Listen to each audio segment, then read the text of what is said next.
hivi binadamu tunakumbuka muda ambao tukasema alhamdulillah,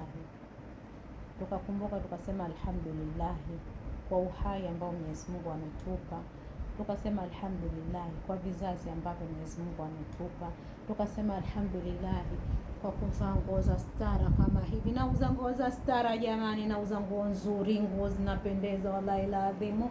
Nguo ukivaa na kwamba unakuwa na matashtiti, unakuwa unajiamini. Nauza mashuka ndugu zangu, mashuka ukilalia ukiatia ndani ya maji tu ukiafua yanatoa sabuni yenyewe jamani, ana budget mashuka ninayouza mimi. Haya jamani, ninauza mabegi ya watoto wa shule ndugu zangu jamani, karibuni sana vipenzi vyangu. Karibuni sana, na mimi namshukuru Mwenyezi Mungu alhamdulillah, biashara inaenda, biashara vizuri. Lakini pia ninakushukuru wewe mja ambaye unasema wewe unaenda kununua vitu kwa mama shangazi. Kwa nini unaenda kununua vitu kwa mama shangazi?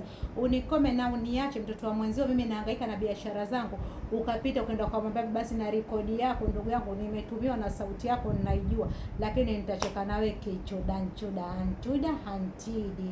Ala, biashara zinaendelea ndugu zangu, nguo za stara zipo zinatamba, ninarerere nazo, ninazirereukia. Karibuni ndugu zangu. Ushamshukuru Mwenyezi Mungu kwa baraka zake zote alizokupa, alokuacha kwenye uhai ukapumua ukiwa mzima na miguu yako miwili na mikono yako miwili.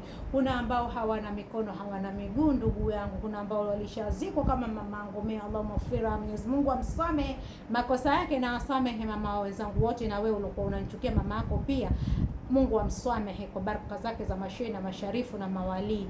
I love you so much.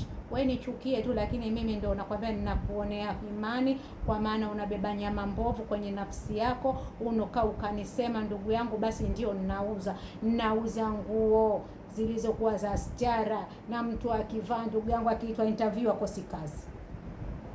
Akitembea barabarani manangu hiyo mioni pampe